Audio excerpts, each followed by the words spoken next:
আচ্ছা তুমি তো দাঁড়াও, আমি দেখি রুলস ব্রেক করি, ওরা দেখি তোমাকে কি শাস্তি দেয় একটু দেখি, আমি চেক করি। সমস্যা নাই, তুমি একটু দাঁড়াও, আমি চেক করি না।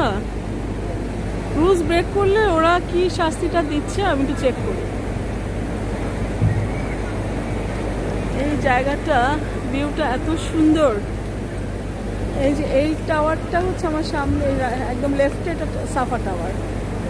এইটার ভেতরে ফুড কোর্ট আছে, যেটা বেশি মানুষ হয়। ক্লক টাওয়ার, সাফা টাওয়ার ফুড অলমোস্ট সেম দাম, তবে সাফা টাওয়ারে ভিড় বেশি হয়। বাঙালি রেস্টুরেন্ট আছে বেশি, এশিয়ান রেস্টুরেন্টগুলো সাফা টাওয়ারে বেশি।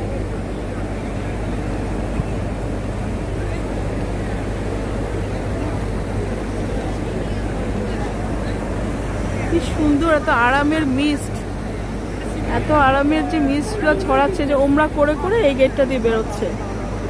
মিস্টগুলো এত আরাম, যে ওমরা করে করে ওনারা বের হয়ে আসতেছেন।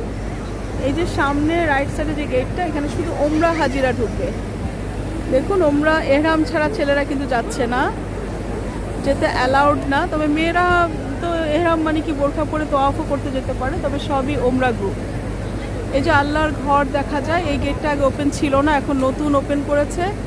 এই গেটটা হলো, এই যে এখানে 94 গেট দেখা যাচ্ছে। এই 94 গেটের পাশে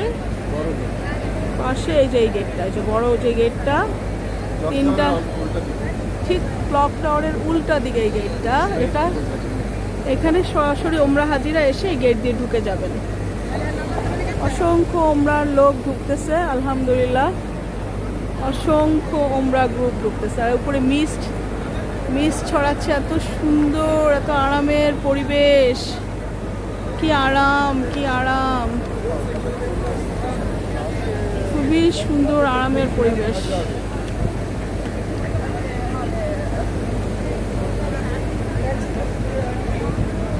আর এই যে এখানে 89 নাম্বার, এটা দিয়েও আমরা হাজিরা প্রবেশ করতে পারি। 89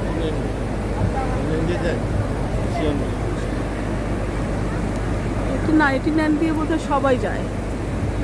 তবে এখন এই গেটটা ওপেন করেছে, আর ওদিকে না একটা আরো গেট আছে, 79 দিয়ে গেছিলাম।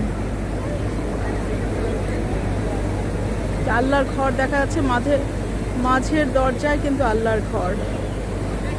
আমি এটাকে জুম করতে চাচ্ছি না, আল্লাহর ঘর যেখানে আছে ওখানেই থাকবে।